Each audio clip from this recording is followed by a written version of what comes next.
वासुदेवाय। ओम नमो भगवते वासुदेवाय। ओम नमो भगवते वासुदेवाय। ओम नमो भगवते वासुदेवाय। ओम नमो भगवते वासुदेवाय। ओम नमो भगवते वासुदेवाय। ओम नमो भगवते वासुदेवाय। ओम नमो भगवते वासुदेवाय। ओम स्वामी जी। ओम ओम नमो नारायणाय। ओम ओम।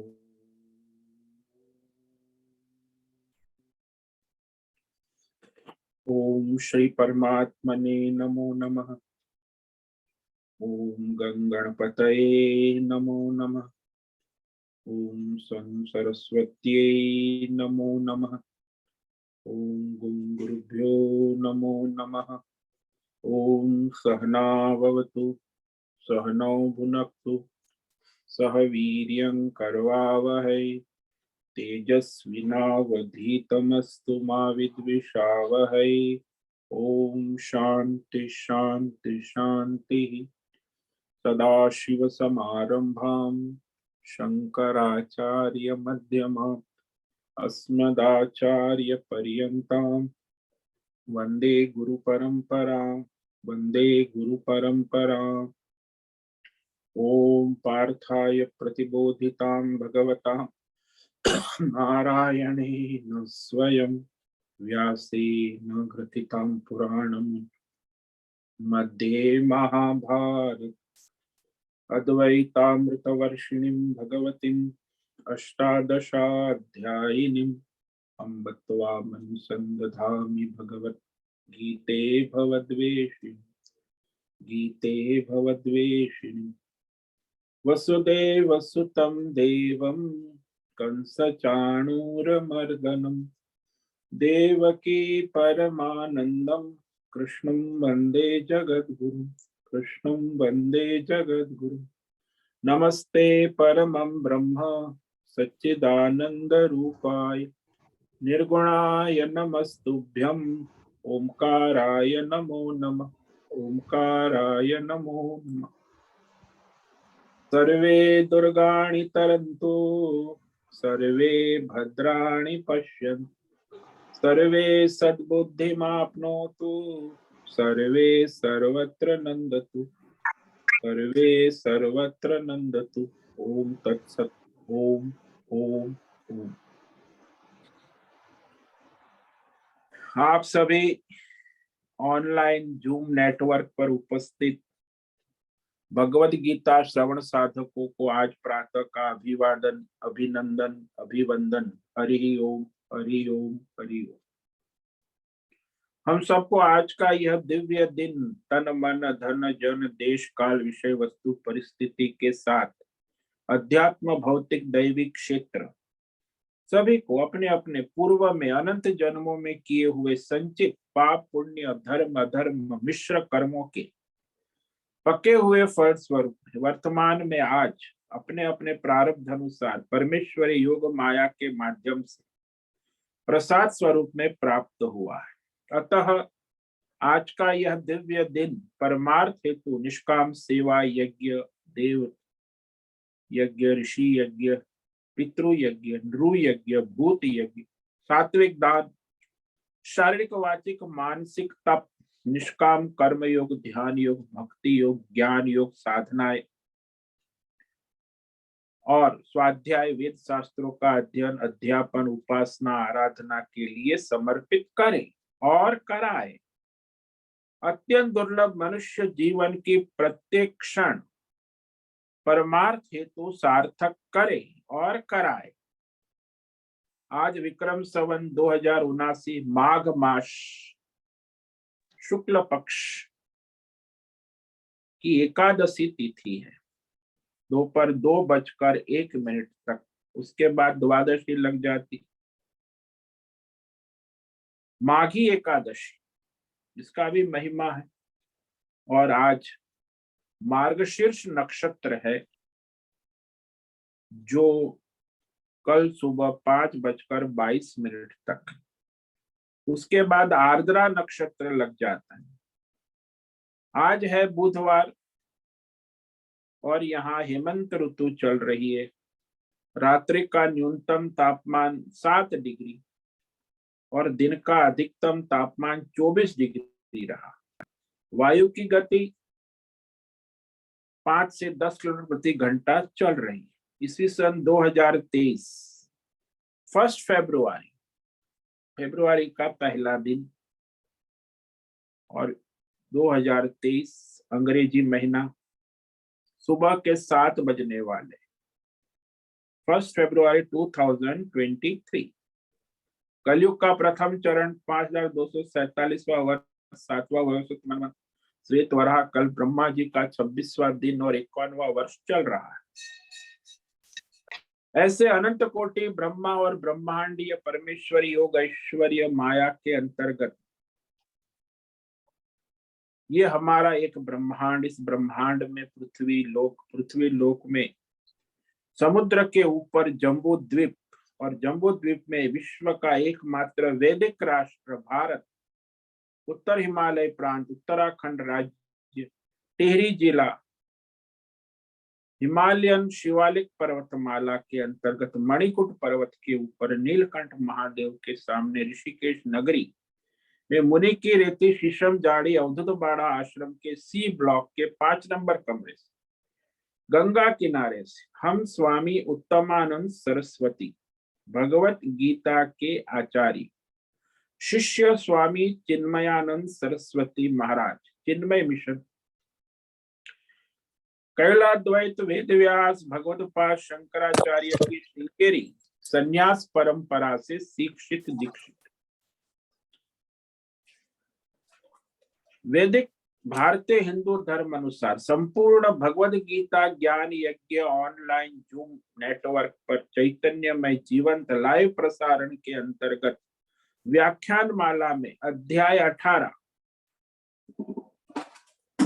मोक्ष संन्यास योग के श्लोक नंबर 27 पर संस्कृत एवं हिंदी में व्याख्यान करेंगे।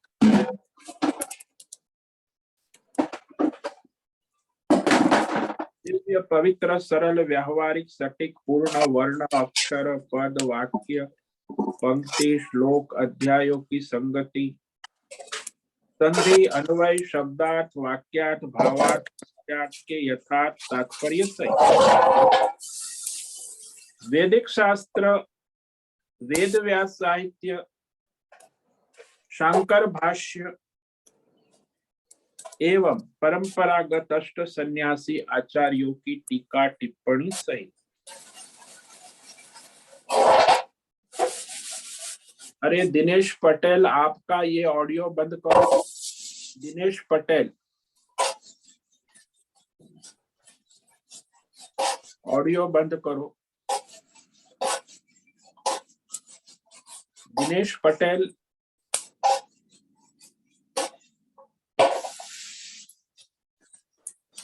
ऑडियो बंद करो।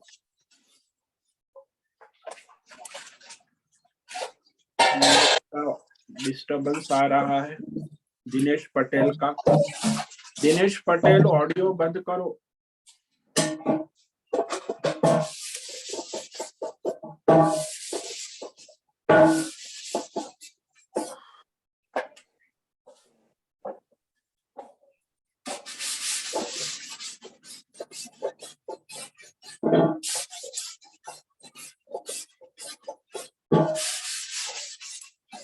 दिनेश पटेल, ऑडियो, ये दिनेश पटेल का ऑडियो बंद नहीं।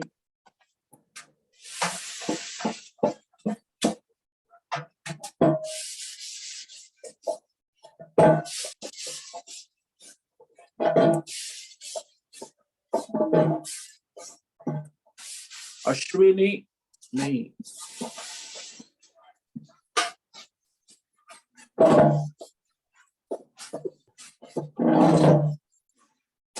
दिनेश पटेल,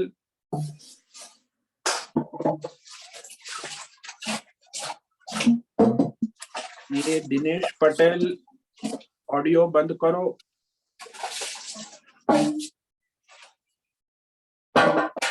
अश्विनी, दिनेश पटेल का ऑडियो बंद करो। कब से 5 मिनट से उसका किया है स्वामी जी। उसका ऑडियो बंद करो ना। दिनेश पटेल कब से डिस्टरबेंस हो रहा है ना प्रार्थना में, तो कब से उसका बंद ही नहीं है। जी किया है स्वामी जी। किया? हाँ, तो कितना डिस्टर्ब आ रहा है ना। जी जी।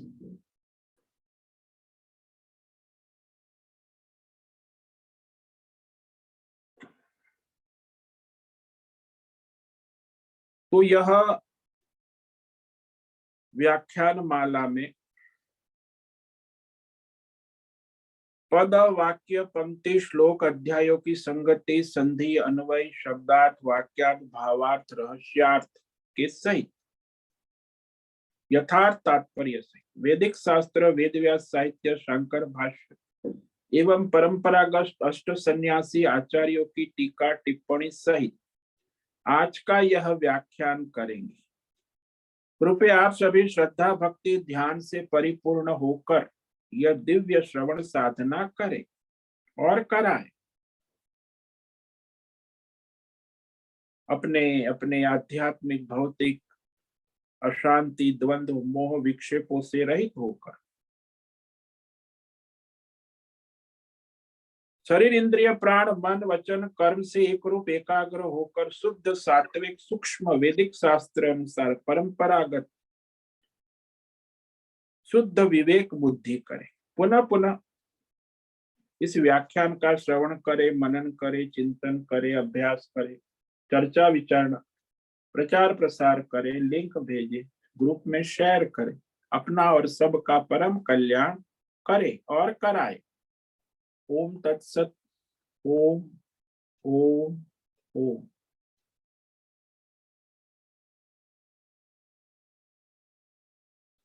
तो कल हमने श्लोक नंबर 27-26 पर व्याख्यान किया था, जिसमें भगवान ने सात्विक कर्ता के 5 लक्षण कहे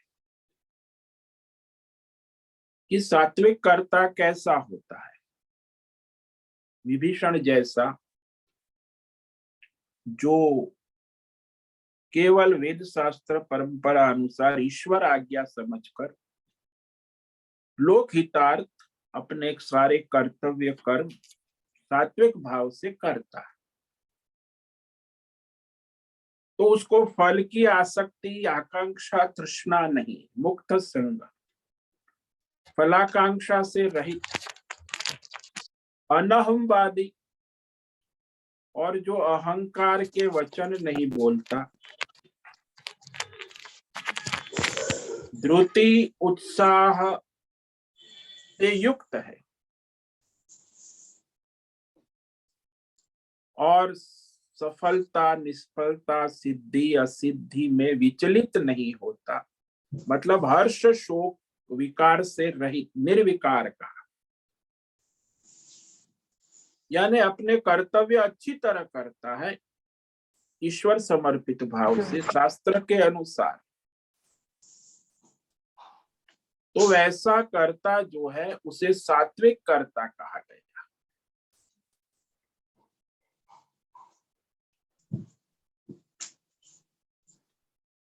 और वह जो सात्विक कर्ता है वह निरंतर ईश्वर समर्पित भाव से ही अपना कर्म करता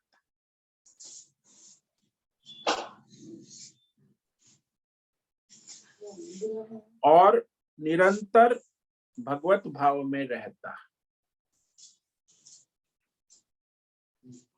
तो यहाँ सात्विक कर्ता के लक्षण कहने के बाद अब राजस कर्ता के भगवान लक्षण कहते, 6 लक्षण भगवान कहने जा रहे आगे 27वें श्लोक।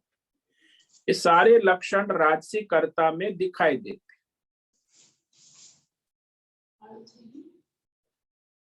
तो सीमा जोगी अपना ऑडियो बंद करे। सीमा जोगी, अंजलि जोशी अपना ऑडियो बंद करे। आजकल ऑडियो का प्रॉब्लम बंद नहीं कर रहे लोग।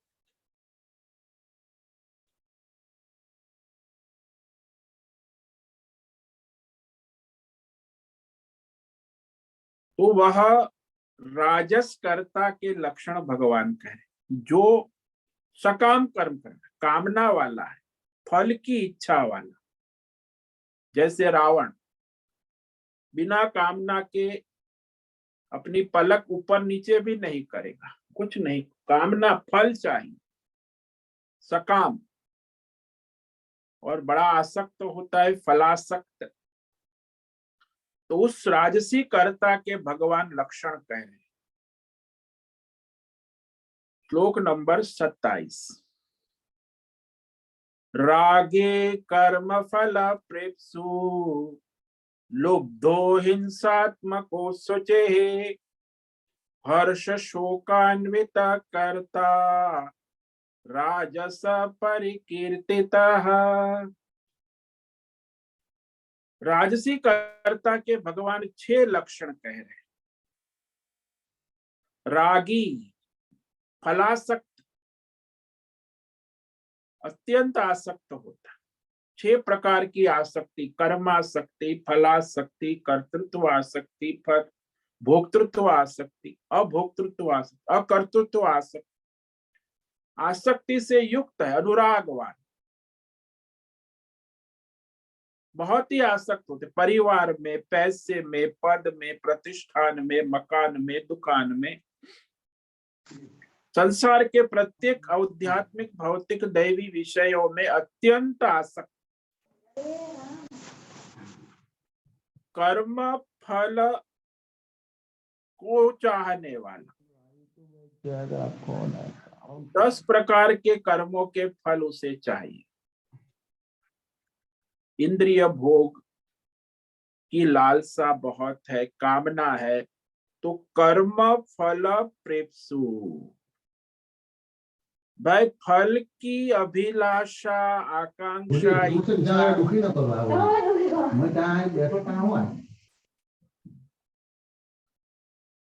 तो वह फल की अभिलाषा रखता है। फल दिखे तभी वो काम करता है, बिना फल के कुछ कर ही नहीं सकता। फायदा क्या होगा, तो वह फायदे के अनुसार अपना काम करते, जितना फायदा उतना काम। लुब्ध, और लालची बहुत होता है, लोभी जिसको कहते, और तो अपने लोभ के लिए कुछ भी करता, अपनों को भी, स्वयं को भी कष्ट देता है, दूसरों को भी कष्ट देता, और दूसरे के धन की तृष्णा भी रखता है, लोभी मनुष्य जो है, और धन को संग्रहित करता रहता है। कम से कम धन का खर्च करना और अधिक से अधिक भोग करना और अधिक से अधिक संग्रह करना, ये लोभी का लक्षण है। उसको जैसे जैसे लाभ होगा उसका लोभ बढ़ता जाए। और ये लोभी, लुब्ध, लालची मनुष्य कभी धर्मार्थ धन खर्च नहीं करेगा, धर्म विरोधी। हाँ, भोग में, होटल में, हॉस्पिटल में लाखों करोड़ों का बिल देगा, लेकिन मंदिर में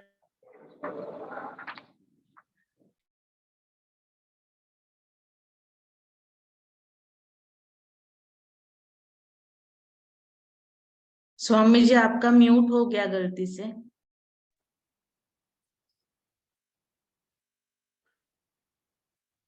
तो वो लालची है, लुब्ध है,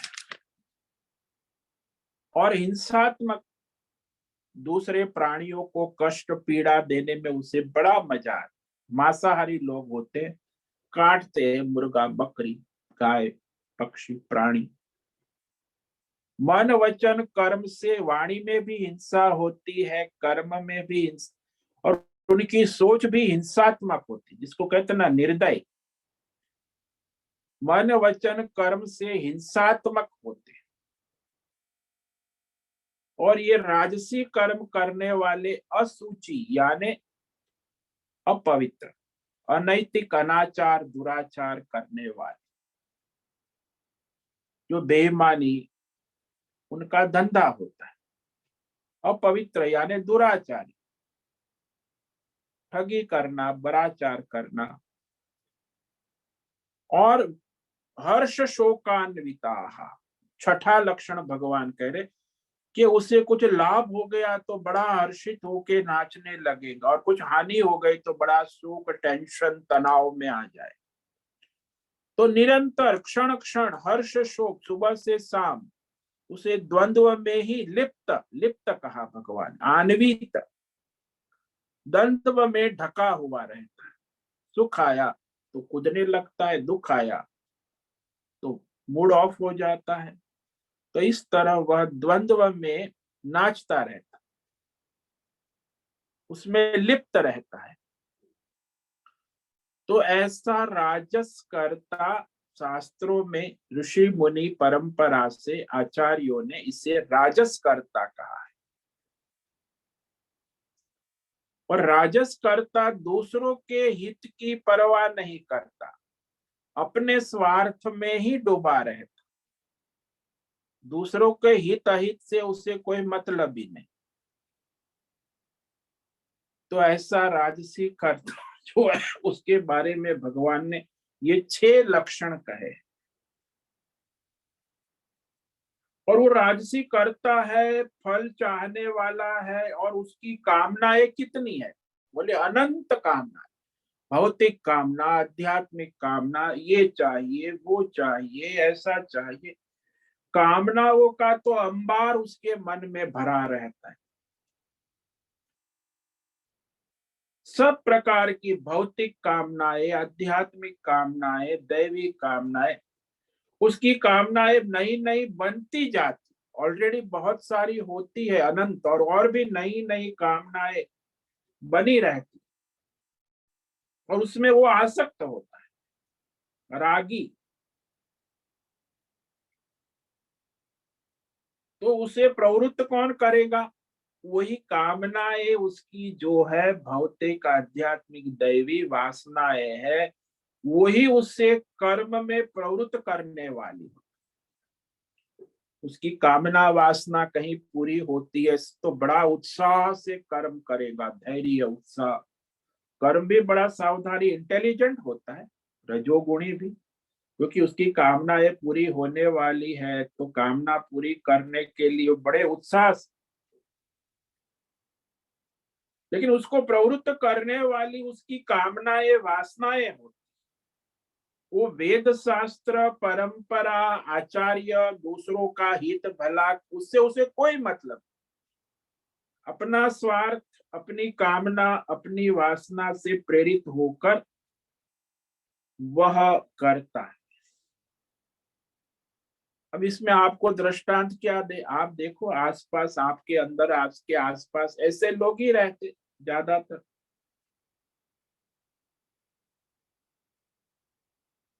वो कामना से आसक्त है ना, और उसके बिना वो कोई कर्म करते भी नहीं। भौतिकवादी जिसको कहते, जड़।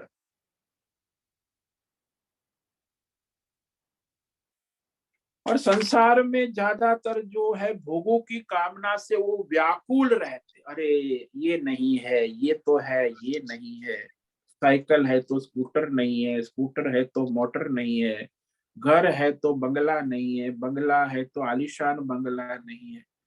बस इंद्रिय, 10 इंद्रिय विषय भोगों की कामना, वो भी 10 इंद्रिया, और उसके भोगों की कामना से व्याकुल रहे।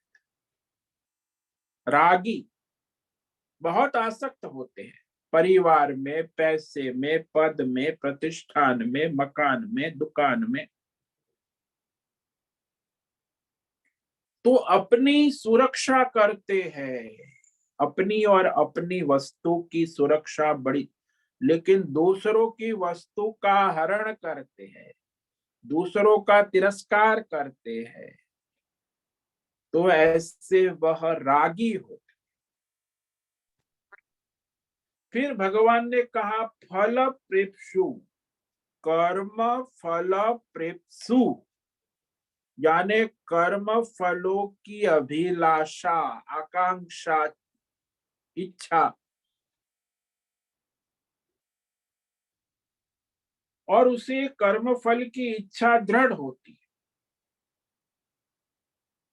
दृढ़ इच्छा वाला है कि मुझे ये फल मिलना ही चाहिए। भौतिक, आध्यात्मिक, दैवी कामना और उसकी प्राप्ति तो कर्म से ही होगी। तो जैसी उसकी कामना होती है उसी प्रकार कर्म में दिन रात लगा रहे। कामना वासना के अनुसार कर्म में लगता है। धर्म शास्त्र उससे कोई मतलब नहीं, दूसरों का हित उससे भी कोई, अपनी कामना वासना पूरी होनी है उसी कर्म में लगता है, दूसरे कर्म में नहीं लगता। भौतिक, आध्यात्मिक, दैवी जैसी कामना, तो जैसे जिस कामना, जिस फल की इच्छा नहीं है उसमें वह प्रवृत्त नहीं होगा। जिस भौतिक, आध्यात्मिक, दैवी कामना, इच्छा जिसकी उसे दृढ़ इच्छा है उसी में प्रवृत्त होगा। और जब प्रवृत्त होगा तो राजसी के अंदर धैर्य भी होगा, सात्विक के जैसा लगे, उत्साह भी बड़ा करेगा क्योंकि उसे फायदा होने रहा है ना। तो उसी में उसका फल दिखता है ना, फल लाभ मिल रहा है या मिलेगा, उसी में उसकी बुद्धि दृढ़ होती है कि इससे क्या फायदा होगा, लाभ मिले, फल के लिए प्रयत्न करते और विशेष लाभ, अधिक से अधिक लाभ के लिए, तो उसका दृढ़ निश्चय होता है, विवेक होता है कि जहां लाभ मिले वहीं उनका बड़ा उत्साह होता। जैसे आप एयरपोर्ट से बाहर निकलो तो टैक्सी वाले जो सारे हैं ना आपको घेर लेते हैं, चलो साहब हम आपको ले जाते हैं। तो सब अपने अपने लाभ कमाने के लिए, उसमें भी बड़ी कंपटीशन, उसे कोई आपकी सेवा से कोई मतलब नहीं, आपको कहाँ जाना, वो तो उसको अपने लाभ के लिए, उसका दृढ़ विवेक कि इससे मुझे अधिक से अधिक लाभ मिले, फल मिले, किराया मिले। सब देखेंगे आप, रेलवे स्टेशन पे जाओ, एयरपोर्ट पे जाओ, बस स्टेशन, तो वहां यही धंधा दिखने को मिलेगा। सब वैसे ही है दुनिया में, दुकानों पे चले जाओ, व्यापार में चले जाओ, वहां भी कर्म फल को प्राप्त करने की दृढ़ इच्छा वाला। अब दोनों है ना, सामने वो जो ग्राहक है वो भी अपने कामना पूर्ति करना, वो जो व्यापारी है वो भी अपनी कामना पूर्ति की दृढ़ इच्छा वाले, दोनों अपना फायदा और स्वार्थ में लगे हैं। वो कहेगा ये जूते, अरे ये जूते तो 500 रुपये के बड़े महंगे हैं, दुकान वाला नहीं नहीं आपको सस्ता कर देंगे। दुकान वाले को तो 200 में आए हैं, वो 300 में भी बेच, फिर कहे नहीं 400 में रख लो, नहीं नहीं नहीं, वो दुकान वाला कहता ठीक है, फिर वो चला जाएगा, उसको बुलाएगा आइए आइए ले जाओ, बस आपको आखिरी दावत में किसमें कुछ कमाना नहीं है, आपको देना है 300 रुपये में ले, उसमें भी उसने 100-150 कमा लिया है। तो ये दोनों का धंधा दुनिया में इतना चलता है, ग्राहक और व्यापारी दोनों अपने फायदे, स्वार्थ और लाभ के लिए दिन रात लगे रहे। अभी कर्म प्रारंभ करके यदि उसे पता लग जाए कि इसमें कोई फायदा नहीं है तो कर्म बीच में छोड़ दे। फायदा चाहिए, जो फायदा है तो कर्म करेंगे, नहीं दिख रहा है या बीच में उसे समझ में आ गया, कुछ पता चला, तो भी वो बीच में ही छोड़ देगा, फायदा नहीं है। प्रवृत्त होता है फल से, राग से हुआ है ना, फल में राग है तो उसकी प्रवृत्ति के पीछे प्रवृत्ति कर्तव्य बुद्धि नहीं है, फलासक्ति, फल में आसक्ति बनी हुई है। इसीलिए यदि उसको उस फल की प्राप्ति नहीं होगी तो वो समझता है, अनुमान करता है, विवेक करता है, तो उस कर्म को वो छोड़ भी देता है कि इसमें मुझे फायदा नहीं है। तो जिसमें उसे कर्म से फायदा हो, फल हो, लाभ हो, उसी कर्म की ओर वो जाएगा। नेचुरल, जैसे वो पशु है, जहां हरा घास होगा वहीं जाएगा, वो थोड़ी कहीं जहां घास नहीं है वहां जाएगा। तो ये जो राजसी करता है, फल लोभी और फिर लालची भी होता, फल में भी उसमें लालच होती कि अधिक से अधिक फल मिलना चाहिए। फल तो मिल रहा है लेकिन कम मिल रहा है, अधिक चाहिए, तो लालच, लुब्ध, तो अधिक फल चाहिए। और दूसरों का जो द्रव्य है, धन है, सामान है, साधन है, वो भी मुझे प्राप्त हो जाए। ये लोभी व्यक्ति अपने तन मन धन जन से संतुष्ट नहीं रहता है। जैसे वो सोचता है कि मेरे पास 1000 रुपये है और उसके मित्र के पास 100 रुपये है, तो वो मित्र को कहेगा, अरे 100 रुपये है, चलो कुछ पार्टी कर दो। उसकी जेब में 1000 है, लेकिन मित्र को कहेगा, अरे 100 रुपया है, कुछ पार्टी कर दो, चलो होटल में जाते हैं, कुछ नाश्ता करते हैं। उनका चलो चलो, तो मित्र को ले जाएगा, उसके 100 रुपये खर्च, लेकिन अपने 1000 रुपये जेब में बनाए रखे। लेकिन वास्तव में तो ऐसा होना चाहिए कि तुम्हारे पास 100 रुपये है, मेरे पास 1000 है, चलो मैं तुम्हें नाश्ता कराता हूँ। लेकिन ऐसी उसकी सोच नहीं, ऐसा नहीं होता, उल्टा ही होता। तो दूसरों का पैसा, दूसरों को मूर्ख बनाना, जो उनकी जेब में है वो भी मेरी जेब में आ जाए, यानी पर द्रव्य हरण की लालसा रहती। दूसरे के द्रव्य, द्रव्य तो छोड़ो, यश कीर्ति भी, फोटो ले, अरे भाई वो उसने सिद्धि हासिल की है, उसके साथ आप अपना फोटो, आपकी प्रसिद्धि थोड़ी मिलेगी आप, तो सेलिब्रिटी के साथ फोटो, इसके साथ फोटो। और कई लोग तो अपने घर में बहुत सारे नेताओं के साथ फोटो रखते, उसकी यश कीर्ति अपने साथ जोड़ने की कोशिश कर, ये भी लोभ है, लालच। तो यश कीर्ति द्रव्य दूसरे के है, उसकी लोभ लिप्सा लालच उसे बनी ही रहती। तो केवल धन के प्रति नहीं, यश कीर्ति साधन, उसकी उस आशंका होती है।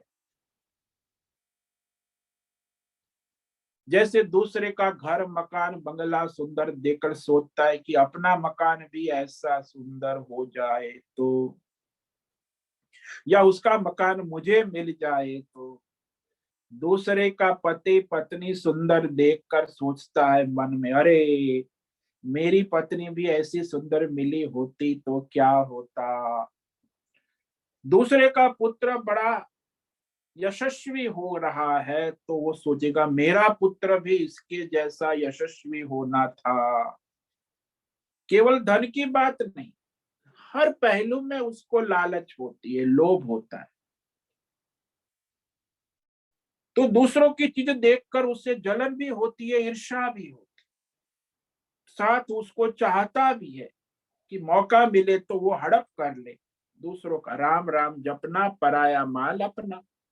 तो दूसरों का माल हड़प करने की भी सोचते। तो इस प्रकार वह निरंतर प्रयत्नशील रहते। फल प्रेप्सु के बाद लुब्ध कहा, लालची कहा भगवान ने, और उसके बाद भगवान ने कहा हिंसात्मक। ये भी रजोगुणी मनुष्य हिंसात्मक, दूसरों को कष्ट पीड़ा देना उन्हें स्वाभाविक लगता है। दो प्रकार की पीड़ा होती है, एक स्थूल और दूसरी सूक्ष्म। सूक्ष्म हिंसा तो समझ में नहीं आती लोगों को, लेकिन स्थूल हिंसा जो है, ये मांसाहार करने वाले लोग हैं, वो अपने पशु पक्षी, मुर्गा मुर्गी, बकरा बकरी काटते हैं, वो उसमें बड़ा मजा आता है। वो बेचारा तड़प रहा है, लेकिन इसको बड़ी मजा आती है। हिंसात्मक स्थूल हिंसा, किसी को मारपीट करता है, उसमें भी उसे मजा आता है। कभी अपने बच्चों को मारपीट करता है, उसमें भी उसे मजा आता है। तो ये स्थूल हिंसा में लगे रहते। दूसरी होती है सूक्ष्म हिंसा। वर्तमान में इसका ज्यादा बोलबाला है, आधुनिक मॉडर्न। वो है स्पर्धा, प्रतिस्पर्धा, कट थ्रोट कंपटीशन। और आज के युग में स्पर्धा को सबसे अच्छा गुण माना जाता है। दूसरे से स्पर्धा करके उसे पीछे छोड़ो, तब तुम श्रेष्ठ हो जाओगे। लेकिन ये जो कंपटीशन है, स्पर्धा है, वो भी सूक्ष्म हिंसा है। उसमें दूसरे सब मुझसे पीछे रहे और मैं सबसे आगे रहूं, ऐसी अहंकार वृत्ति बनी रहती है।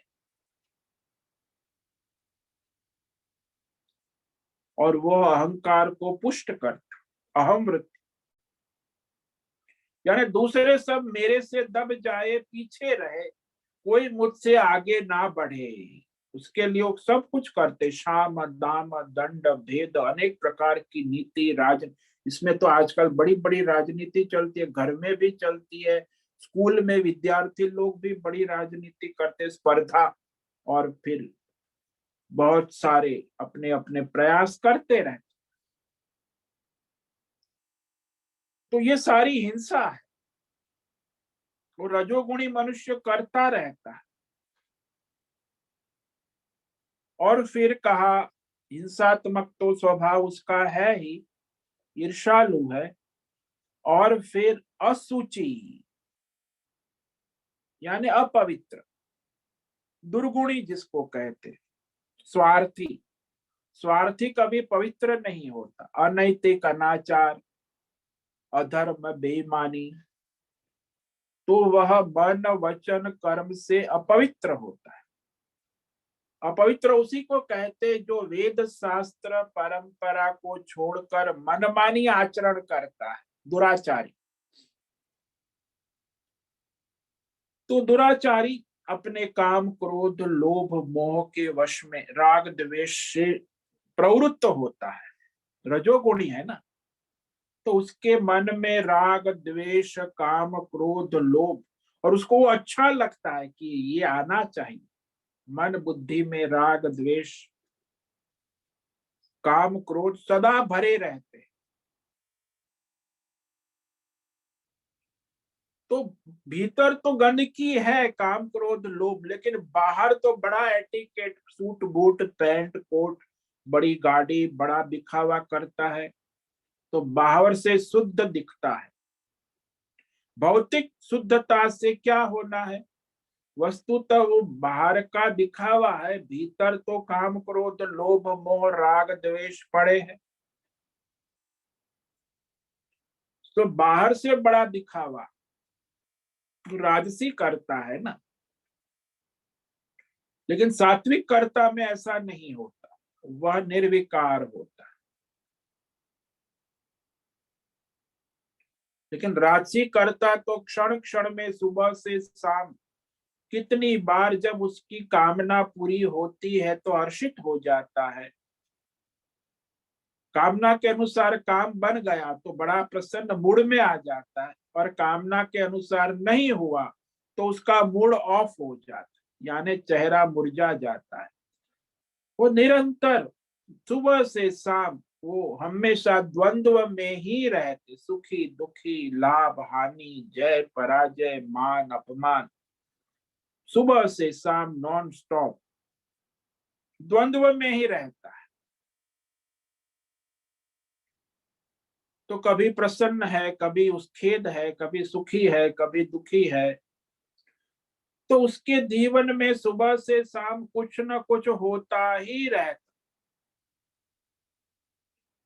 तो बोलता यही जीवन है भाई, जिंदगी का नाम ही सुख दुख रोना धोना आना जाना लाभ हानि। वो उसको स्वीकार कर लेता कि भाई यही जीवन है, इसी को ये एक जीवन है, इस जीवन का यही है हाल, और कोई कुछ रास्ता नहीं है। तो बस उसे स्वीकार भी कर लेता है। सात्विक बनने से संसार में उसे कोई लाभ नहीं दिखता। भाई सात्विक धर्म शास्त्र परंपरा अनुसार कुछ उसमें कोई लाभ उसे दिखता ही नहीं। सोचता है ये तो सब पुरानी बातें हैं, कथा वार्ता है, वास्तविक तो यही जीवन है। सब लोग ऐसे हैं आसपास, सब लोग ऐसा जीवन जीते, हम भी जीते, इसमें कौन सी बुराई। तो वह स्वीकार कर लेता, ये सारे द्वंद्व को छोड़ना नहीं चाहता, क्योंकि मानता है कि ये सारा संसार ही ऐसा है। यदि उसमें हम परमार्थ करेंगे, समत्व रखेंगे, बाबा बन जाएंगे, तो संसार में निरस्ता आ जाए, जीवन में निरस्ता आ जाए। इसीलिए कहा भगवान ने हर्ष शोकान्विता। हर्ष और शोक, अन्वित, अन्वित का मतलब है पकड़े रखता है, कभी खुशी कभी गम, ये जिंदगी है। वो गाने भी सुनता रहता है बॉलीवुड के, उसमें बड़ा मजा आता है। उसे क्या है ये सब बॉलीवुड का गाना बजाना, हर्ष शोक खुशी गम, पिक्चर के भी नाम भी ऐसे होते, कभी खुशी कभी गम, और वो भी प्रचार चलता है। तो वहां उस हर्ष शोक से अन्वित कहा भगवान, यानी लिप्त रहता है, ढका रहता है। वो व्यष्टि और समष्टि दोनों स्तर पे होता है हर्ष शोक। ऐसा नहीं कि व्यष्टि स्तर पे हर्ष, समष्टि स्तर पे भी उसे हर्ष शोक बना ही रहता। वो छोड़ना नहीं चाहता, मानता है कि इसको छोड़ेंगे तो समत्व भगवत भाव लाएंगे तो संसार नीरस हो जाएगा, संसार में कोई रस नहीं। इसीलिए हर्ष शोक आता जाता है, उससे वो प्रसन्न कि भाई आता जाता है, अच्छा है। तो हमेशा इस हर्ष शोक से युक्त रहता है, क्योंकि प्रतिकूल परिस्थिति से शोक यानी मूड ऑफ हो जाता है, अनुकूल परिस्थिति मूड ऑन हो जाता है। तो इस तरह अनुकूल प्रतिकूल परिस्थिति में हर्ष शोक में बना रहे। तो कोई इष्ट पदार्थ अनुकूल देश काल विषय का वियोग हो जाए तो कोई यहाँ हर्ष शोक कैसे होता है। बोले जो उसके प्रतिकूल विषय हो गया तो शोक हो गया, वही विषय अनुकूल हो गया तो फिर प्रसन्न हो गया। तो इष्ट की प्राप्ति पर हर्ष, अनिष्ट पदार्थ के चले जाने पर भी शोक होता, यानी प्रिय पदार्थ प्राप्त हो गया तो हर्ष हो गया, प्रिय पदार्थ चला गया तो भी शोक होता। तो ये राजस करता है, रजोगुणी करता कहते। रजोगुण के विषय में ज्यादा सोचने की जरूरत नहीं है, क्योंकि ये सारे संसार में 1/3 मनुष्य आपके आसपास और आपके भीतर भी रजोगुणी कर्ता ही संसार में हो। सात्विक कर्ता तो इस आधुनिक मॉडर्न जमाने में रजोगुणी युग में दुर्लभ होता, हजारों लाखों में कोई एक सात्विक कर्ता होता है।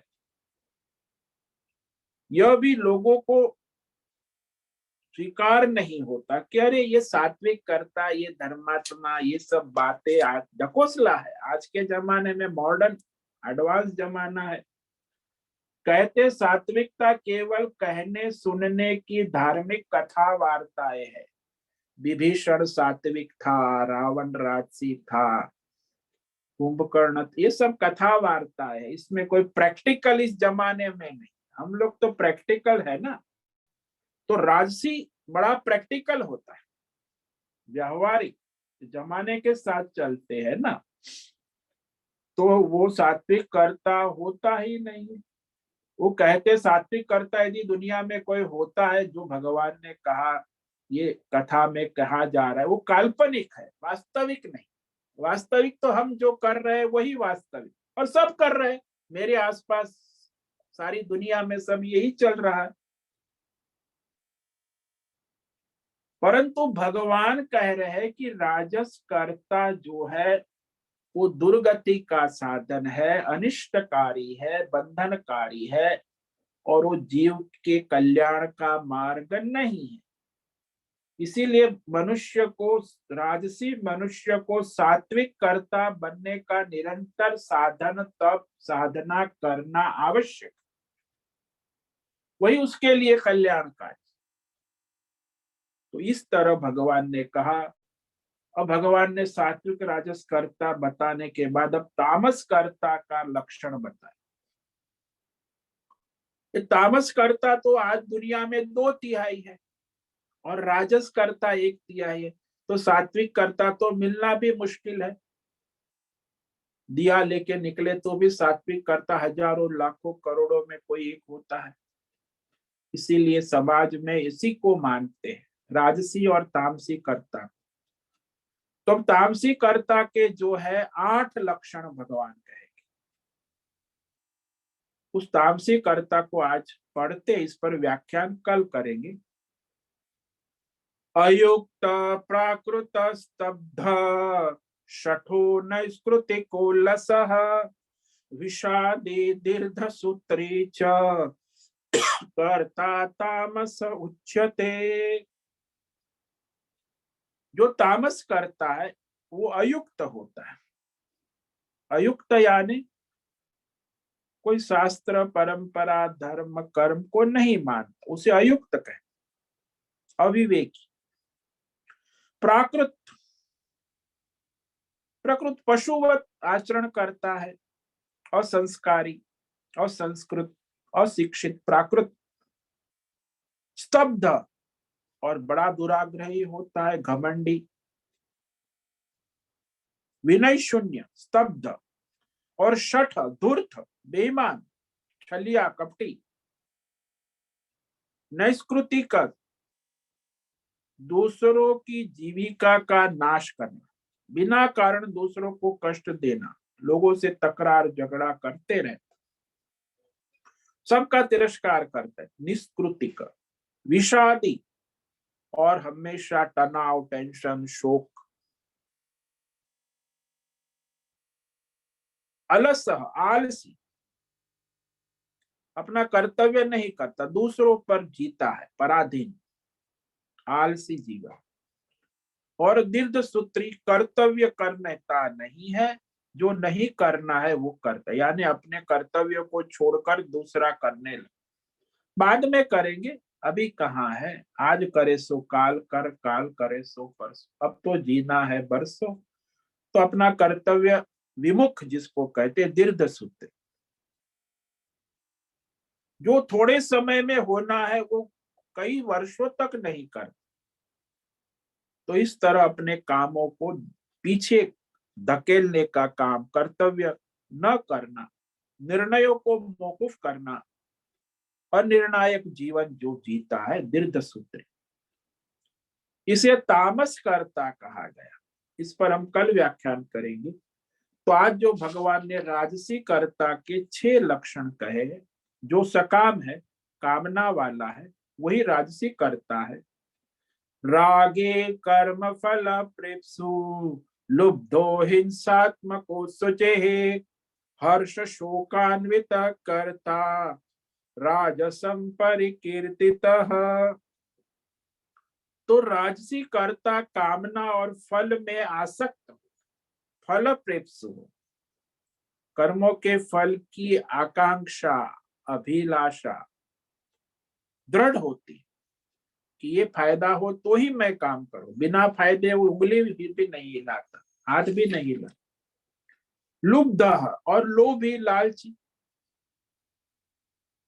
दूसरों के धन हरण करने वाला, और धर्म कार्य के लिए खर्च नहीं करेगा। दूसरों के धन को तो अपना लूटने का विचार करेगा और अपना धन संग्रहित करेगा और खर्च भी नहीं करेगा। और कभी कभी खर्च करना पड़े तो भी उसमें बड़ा लोभी, लालची, खींचातानी बहुत करेगा। हिंसात्मक और मांसाहारी या कॉम्पिटिटर तो कष्ट देता है प्राणियों को।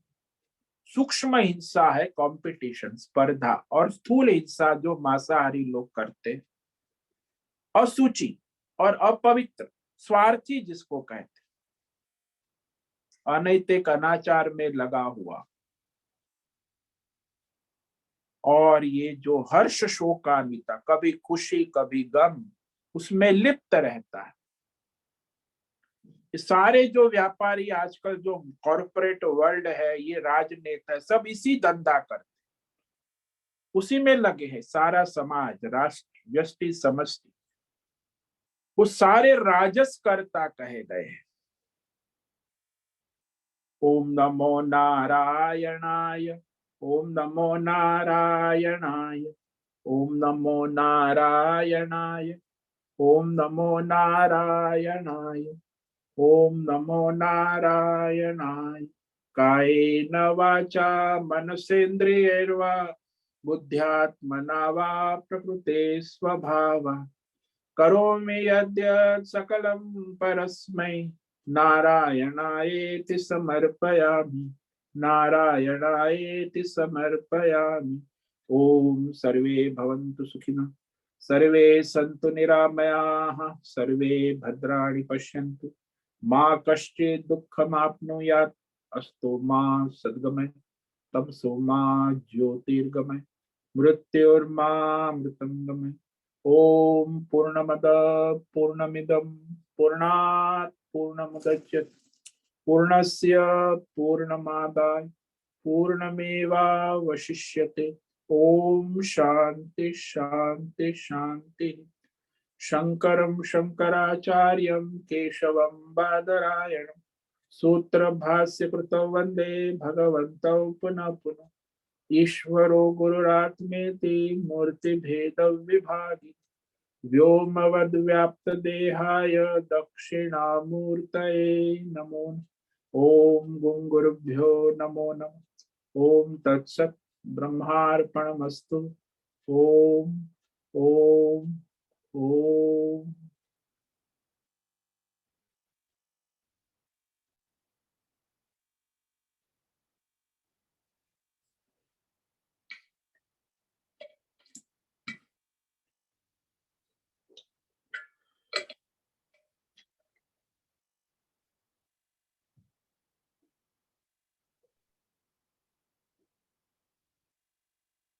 ओम नमो नारायण स्वामी जी। ओम नमो नारायण। बोलो स्वामी जी, ये थोड़ा संशय इस पर है, जैसे कर्तव्य है तो कर्तव्य से ही आसक्ति और आसक्ति से मोह पैदा होता है। जिधर कर्तव्य नहीं है, जैसे माता पिता हैं, संतान है, उसके प्रति जीव का कर्तव्य होता है। और जिधर जो उसमें नहीं है, जो माता पिता नहीं है, जो संतान नहीं है, जो रिश्ते में नहीं है, उसकी तरफ कर्तव्य बोध भी नहीं होता, और उससे फिर आसक्ति, और आसक्ति से ही मोह होता है। तो क्या कर्तव्य, इस पर थोड़ा सा और आप व्याख्या करिए कि क्या कर्तव्य से ये चीज जो है आसक्ति का कारण नहीं है या मोह का कारण नहीं? क्योंकि कर्तव्य नहीं होता तो फिर वो मोह भी नहीं होता। ये तो नॉर्मल लाइफ में हम देखते हैं कि जो संतान है उसकी तरफ आपका ज्यादा झुकाव, क्योंकि कर्तव्य भी है आपका एज ए पेरेंट या एज ए सन या एज ए भाई, तो उससे ही आसक्ति पैदा होती है, और फिर वो आसक्ति धीरे धीरे मोह में है। इस पर थोड़ा सा आप व्याख्या करें। देखो, कर्तव्य तो ईश्वरीय है। जो भी वर्तमान में प्रारब्ध के अनुसार सभी जीवों का अपना अपना कर्तव्य है, लेकिन उस कर्तव्य में जो मनुष्य अपना कर्तव्य ईश्वर समर्पित भाव से, निष्काम भाव से करता नहीं है, जो मनुष्य कर्तव्य करते समय फल की आकांक्षा तृष्णा रखता है, तो उसी के कारण फिर वो अपनी कामना से प्रेरित होकर आसक्त होता है, अपनी तृष्णा से प्रेरित होकर आसक्त होता है, और उसके कारण उसका मोह भी बढ़ता है। तो मूल बात यह है कि कर्तव्य करने में कोई परेशानी नहीं है, लेकिन वो जो फलाकांक्षा है, फल की आसक्ति है, अपेक्षा है, एक्सपेक्टेशन है, उस एक्सपेक्टेशन के कारण ही वो आसक्त और मोह के बंधन में आ जाए। कर्तव्य करने में कोई बंधन नहीं है, बंधन यहाँ है फलाकांक्षा, फल अपेक्षा। तो फल का आश्रय ले लेता है कि इससे बेटे से ये फायदा होगा, मेरा ये होगा, वो होगा। तो जो फलाकांक्षा है, अपनी एक्सपेक्टेशन है, अपेक्षा है, महत्वाकांक्षा है, अपनी उस पर ठोकता है, बच्चे के ऊपर। जो अपना नहीं कर पाए वो बेटा करेगा, बाप ने नहीं किया तो बेटा करेगा। तो वो जो सारी अपेक्षाएं, आकांक्षाएं, एक्सपेक्टेशन, कामनाएं है, वही आसक्ति और मोह में परिणित हो जाती। कर्तव्य बंधनकारी नहीं होता, और जो है होती है। सभी माता पिता आजकल देखो सारे अपनी एक्सपेक्टेशन, अपेक्षा, कामना, महत्वाकांक्षा, अपने बच्चों के प्रति कितना एक्सपेक्टेशन है, अपेक्षा है, तो उसका प्रारब्ध है, उस अनुसार आप उसको सपोर्ट करो, तो फिर वो आसक्ति, एक्सपेक्टेशन नहीं होता। जैसे वो बगीचा है, तो बगीचे में माली पौधा लगाता है, फल फूल आता है, फलता है, कोई पौधा दूसरा नहीं फलता। वो नहीं चाहता कि सभी फले फूले, जो भी फलता है तो उसको भी पानी लगाता है, जो नहीं फलता उसे भी। वो अपना कर्तव्य बुद्धि है। तो कर्तव्य में कोई बंधन नहीं है, कर्तव्य करने में मनुष्य स्वधर्म है, कर्तव्य है, लेकिन वो ईश्वरार्थ अपना स्वधर्म समझकर शास्त्र परंपरा अनुसार न करके फलासक्त आकांक्षा और कामना से प्रेरित होकर कर्तव्य करता है ना, वही आसक्त हो जाता है। यदि कोई कामना, अपेक्षा, आकांक्षा नहीं है तो किसी आसक्त और मोह में नहीं पड़ेगा। वो तो भगवान की सेवा है, उसको आनंद रहेगा कि I did my duty, that's all. मुझे मेरे कर्तव्य करने का एक मौका मिला, भगवान को आभार व्यक्त करेगा। लेकिन उसको कामना है नहीं, इसीलिए वो प्रसन्न रहेगा। लेकिन जिसको कामना है वो तो आसक्त रहेगा, पीछे पड़ जाएगा, मोह में रहेगा कि तूने ये नहीं किया, वो नहीं किया, बाप बेटे, भाई बहन, तो लाइफ टाइम चलता ही रहेगा संघर्ष, आसक्ति और मोह का संघर्ष। क्योंकि सबको अपनी अपनी, माँ को अपनी अपेक्षा है, बेटे को भी अपेक्षा है, बाप को भी है, भाई को भी है, बहन, सब परस्पर एक दूसरे से अपेक्षा, एक्सपेक्टेशन, कामनाएं, तृष्णाएं लेके बैठे हैं। तो ये चलता ही रहेगा ना। इसलिए कर्तव्य करने में कोई बाधा नहीं है, लेकिन ये जो कामना, अपेक्षा है, वही बंधनकारी। समझ में आया? जी स्वामी जी, अपेक्षा जो है वो उसको खत्म करना है, लेकिन हाँ, तृष्णा, अपेक्षा, आकांक्षाएं, फल की अपेक्षा है कि ये सब मैं चाहता हूं वैसे होना ही। अरे ईश्वर चाहेगा वैसे, मैं भी ईश्वर की प्रेरणा से, वो भी ईश्वर की प्रेरणा में है। Everything is in Ishwar order. तो हमें तो अपना कर्तव्य करना है, बाकी जो होना है वो होना ही है। तो फिर ये आसक्ति और मोह नहीं रहता। क्योंकि कर्तव्यता भी हम उधर ही सोचते हैं जिधर रिश्तेदारी है। हाँ, रिश्तेदारी है, फायदा है, फल है, लाभ है, अपना एक्सपेक्टेशन है, स्वार्थ है, वही कर्तव्यता देखते। जहाँ लाभ नहीं है वहां कर्तव्यता देखते भी नहीं।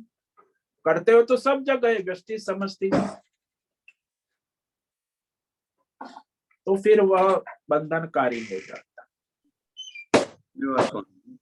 ओम नमो नारायण। ओम नमो नारायण। ठीक है, आज का समय पूरा हो रहा है। सभी साधकों को आज का ओम नमो नारायण। सबको ओम नमो नारायण। ओम नमो नारायण। ओम ओम नमो नमो नारायण। स्वामी जी, सभी साधकों को ओम नमो नारायण।